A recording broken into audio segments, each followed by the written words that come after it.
បើកទូរស័ព្ទមើលរូបអូន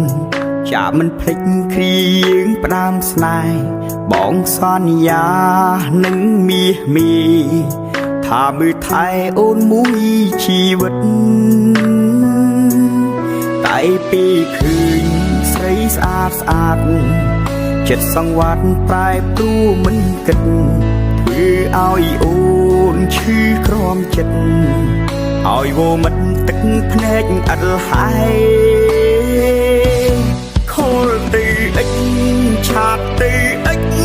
សុំទោសអិចដូចដើមបានទេបើសិនស្ងួនឆ្លើយអូខេបងសុំមើលថែអូនជាថ្មីអូនរីផ្លាយតបវិញថា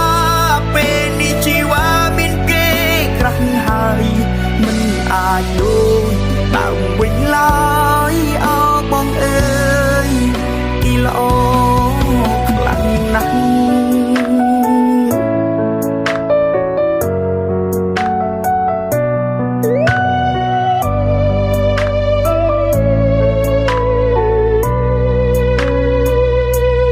បើកទូរស័ព្ទមើលរូបអូនចាមិនភ្លេចគ្រាយើងផ្ដាំស្នេហ៍បងសន្យានឹងមាសមីថាមើលថែអូនមួយជីវិតតែពេលឃើញស្រីស្អាតស្អាតចិត្តសង្វាត់ប្រែព្រួមិនគិតធ្វើឲ្យអូនឈឺក្រំចិត្តឲ្យវមិតទឹកភ្នែកអត់ហើយខលទៅអិចឆាតទៅអិចសុំទោសអិចដូចដើមបានទេបើសិនស្ងួនឆ្លើយអូខេបងសុំមើលថែអូនជាថ្មីអូនរីផ្លាយតបវិញថាពេលនេះជីវ៉ាមានគេក្រាស់ហើយមិនអាចដូចដើមវិញឡើយអើបងអើយគីល្អខ្លាំងណាស់ខលទៅអិចឆាតទៅអិច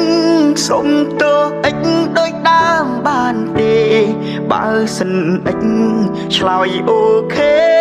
បងសុំមើលថែអូនជាថ្មីអូនរីផ្លាយតបវិញថាពេលនេះជីវ៉ាមានគេក្រាស់ហើយមិនអាចដូចដើមវិញឡើយអើបងអើយគេល្អខ្លាំងណាស់មិនអាចដូចដើមវិញឡើយអើបងអើយគេល្អខ្លាំងណាស់